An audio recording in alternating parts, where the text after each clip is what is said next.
As we are celebrating World Breastfeeding Week, I want us to talk about the myths and the misconception about breastfeeding. There are a lot of speculations around breastfeeding. A lot of people are saying a whole lot of things about breastfeeding. Some are saying this, some are saying that. I want us to go through the myths and misconceptions that people say or people have about breastfeeding. Join me. If you find this video very interesting, please don't forget to click the plus button, like, comment, and share this video for me. You can call me Village Doctor, and this is Health Matters.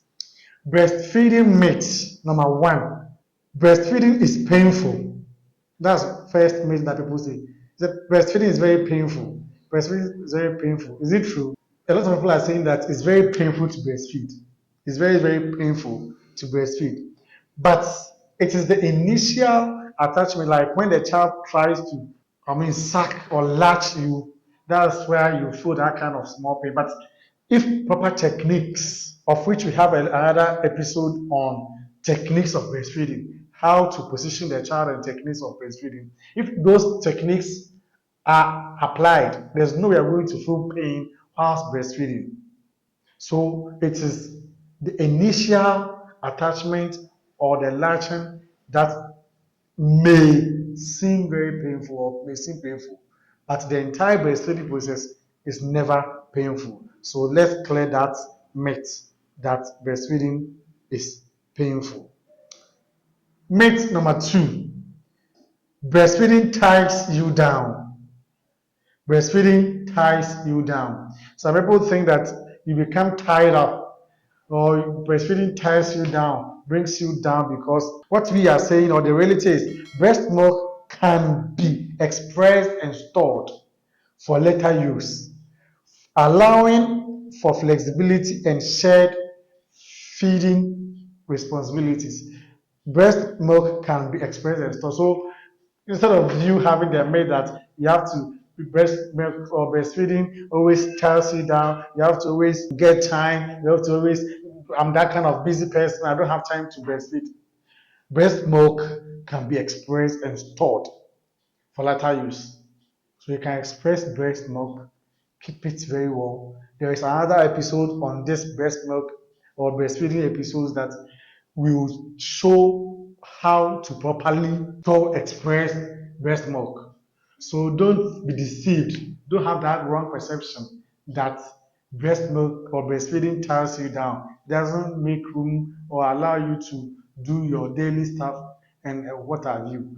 You can properly store expressed breast milk for later use. And this will allow you to be flexible, allow you to do your daily routine, your ins and outs. And this feeding tactics or technique, this express breast milk, express feeding, helps to share responsibility when it comes to breastfeeding. For example, the moment you express the breast milk, you can do your daily chores and give it to your nanny, maybe your grandma, the child's grandma, or the partner or the husband to also feed the child or feed the child with the expressed milk. So it's rather a shared responsibility instead of you thinking that it will tie you down. Point number three. The third myth that we want to talk about is breastfeeding is only for newborns. Breastfeeding is only for newborns. Some people only have the myth that, oh, it's just the newborn that needs the breast milk. It's the new baby, first month, second month that he needs the breast milk. No. World Health Organization recommends that breast milk is up to 2 years and beyond. So it's not a newborn. The first week, the second week, the third. Yes, they need the breast milk, but it's not that period alone. Breast milk is needed up to 2 years and even beyond. So the myth that breast milk is only for the newborn is not true. The reality is breast milk is needed for children up to 2 years and even beyond. Myth number three: breast milk makes your breast sag. That's what some people say, or a lot of women say. They think they have the perception that if you breastfeed a child, breastfeeding will make your breast sag. if I breastfeed my child. So this is the perception, or this is the myth or the wrong misconception that people have, and they tend not to breastfeed their children or their babies because they think when they breastfeed, their breast will sag, and they don't want their breast to sag. So they don't want to breastfeed. So they don't want their children to breastfeed or suck their breasts. It's not true. But the reality is, breastfeeding doesn't cause sagging. Pregnancy and gravity do. So it is rather when you get pregnant that your breast tend to sag. It is not the breastfeeding process that rather causes your breast to sag.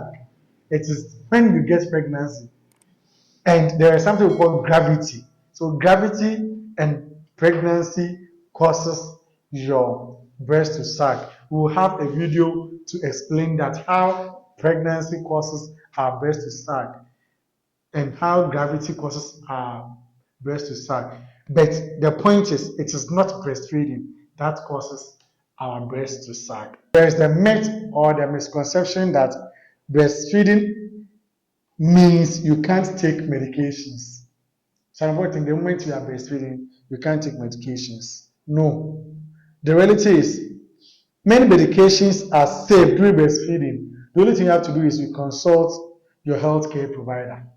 So there are drugs that are very safe for you to use when you are breastfeeding.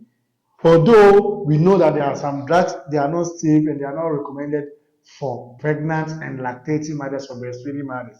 But there are also safer drugs and medications for breastfeeding mothers. So you just have to consult your healthcare provider for those medications so that you can be on medications. So it does not mean that when the moment you're breastfeeding, you cannot be on medications. That is wrong. The reality is, or the truth is, you can be on medications. There are medications which are safer for breastfeeding mothers. Another point is there is a myth that when you are breastfeeding, you can't have sex. Some people are saying that when you are breastfeeding, you can't have sex. The reality is, breastfeeding doesn't affect your libido or sexual function. Breastfeeding doesn't affect your desire to have sex or your libido. So you have the right, you can do anything when it comes to sex. So breastfeeding doesn't have any effect on you performing sexually or becoming sexually active or hindering your sexual life or preventing you from desiring for sex. It's total lie that when you're breastfeeding, you can't have sex. The next point, some people say that breastfeeding is only for young mothers. Breastfeeding is only for young mothers. It's not true. Breastfeeding is not for only young mothers, but rather women of all ages can breastfeed successfully. So young ladies can breastfeed, adults can breastfeed, older women can breastfeed. As in as long as you are lactating, you are producing the breast milk, you can breastfeed. So you see that a lot of people tend at the age of 35, 40, 45, they say, me, I can't breastfeed. And no, no, no. So far as you are producing the breast milk, please breastfeed the child. It is never true that when you are older, you cannot breastfeed. And breastfeeding is for only younger people. No. Thank you very much. This is where we'll end the episode of Myths and Misconception on breastfeeding. Stay tuned and make sure that you will like, comment, and share this video from me. My name is Village Doctor, and this is Health Matters. Thank you very much.